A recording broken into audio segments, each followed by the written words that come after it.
Jesus created things. One of the greatest stories in the Bible, one of my favorite stories, is when Jesus went to that little wedding in Cana and they ran out of wine. Do we have it on the screen, this passage? Don't worry about it then. I'll just read it to you. It's in John 2 if you want to make a note in your notes, but I want to read the story. It said, on the third day there was a wedding at Cana in Galilee, and the mother of Jesus was there. Jesus also was invited to the wedding with his disciples. When the wine ran out, the mother of Jesus said to him, they have no wine. And Jesus said to her, woman, he had a good relationship with his mom, because I don't even call my mom woman. Woman, what does this have to do with me? My hour is not yet come. His mother said to the servants, do whatever he tells you. Now there were 6 stone water jars there for Jewish rites of purification, each one holding 20 or 30 gallons. Jesus said to the servants, fill the water jars. And they filled them up to the brim. And he said to them, draw out some and take it to the master of the feast. So they took it. When the master of the feast tasted the water, now become wine, and did not know where it came from, though the servants who had drawn it knew, the master of the feast called the bridegroom and said to him, everyone serves the good wine first, and when people have drunk freely, then the poor wine. But you have kept the good wine until now.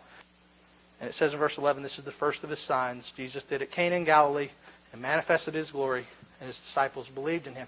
Here is the miracle. That is creation out of nothing. Now I know what you're thinking.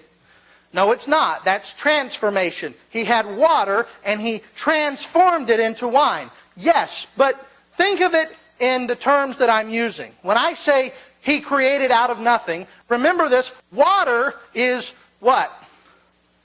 Hydrogen and oxygen, right? That's what water is.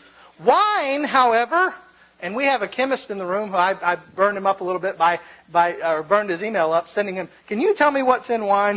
Because I just wanted to know what all the chemistry of wine was, just to get an idea for this sermon, because there are things that are in wine that are not in water.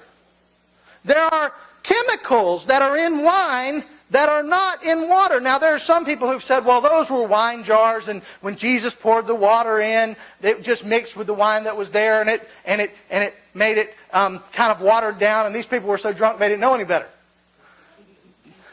Oh, how silly we become when we try to explain the Bible. But that's what some people have said. But if you go back to the text that I just read, these were water jars. These jars were for the purpose of holding water.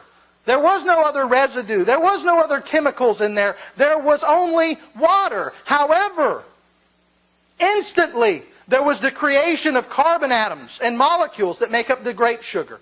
Instantly, there were the elements that produced the coloring, the elements that produced the flavor. So much so that the master of the feast said it wasn't only good wine, it was the best wine. That's creation ex nihilo. Creation out of nothing. Christ, out of no chemicals, produced the carbon, produced the atoms, produced everything that was needed to make wine. That's creation out of nothing. Moving further, the next story, and I won't read it to you because you're so familiar with it. We always tell this story to our kids. Jesus came and he had 5,000 men and then women and children, and they were watching him teach. And Jesus said, give them something to eat. And the apostles said, all we have are 5 loaves and 2 fish. And what did Jesus do? Jesus fed all of them on 5 loaves and 2 fish. Let me tell you something, folks. I've never eaten just loaves and fish before, but I have eaten at a fish restaurant. And I'll tell you this, 2 fish don't go very far, especially when you're eating with me.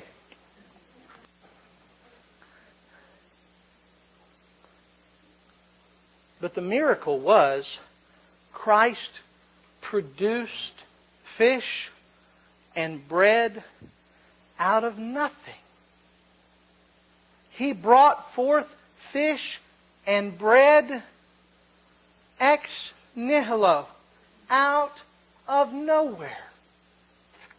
And in doing so, He paralleled His work in creation, when through Him God created the world simply by speaking it into existence. Jesus did not only manipulate creation. Jesus created when He was here. He is the creator of all.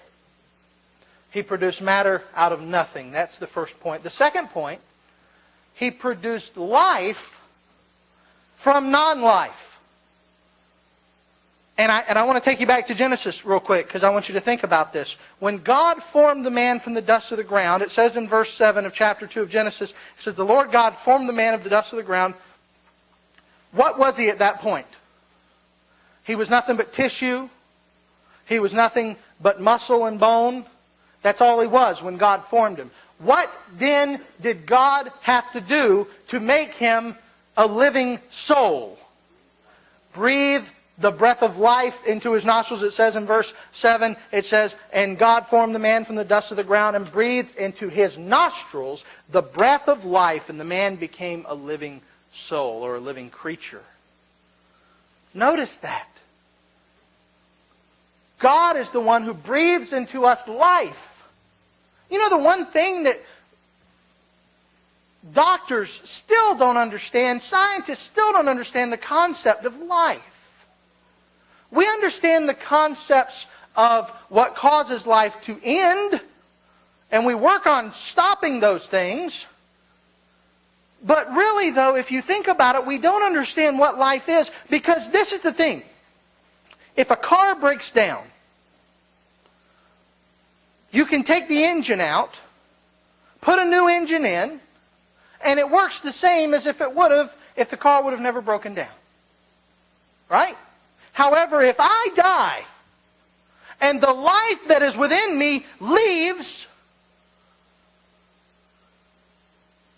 you can't just put a new heart in. Now, you can put a new heart in before I die. You can put in a new set of lungs before I die. But once life has gone, life is gone. You can't go to the graveyard, dig a person up, put in a new set of lungs and a new heart, give them a shock. It's not like Frankenstein. Mary Shelley was wrong. Life doesn't work that way. Only God can give life.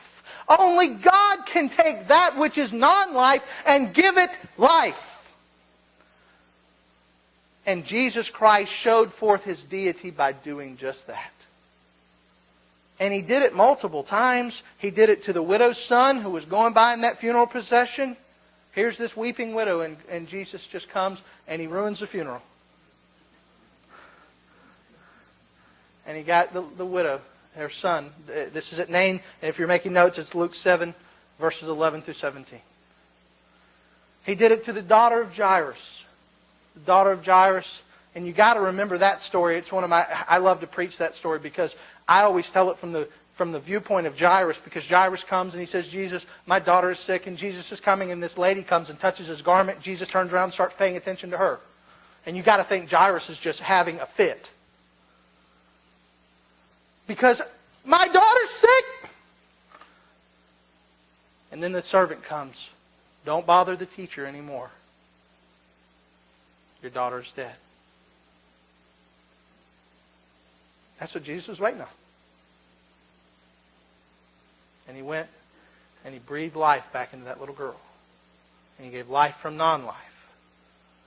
But the greatest one of those stories, the greatest one, is when Jesus let them wait 4 days. And you got to think. I love Martha, the sister of Lazarus, because she said, Jesus said, go and have him take the stone away.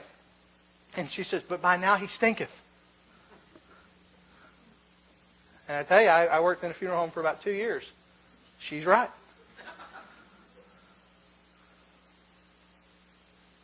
They rolled the stone back. And Jesus said, Lazarus, come forth. And one great Bible commentary writer many years later would say the reason why He said Lazarus come forth and not just come forth, because if He would have just said come forth, all the graves would have opened up, and then he'd had a lot on his hands then. But the point of the matter is still simply Jesus gave life to a dead man who'd been dead for 4 days, who had already begun the process of decay that is natural for all of our bodies, that all of us will decay. Jesus gave life to that. Only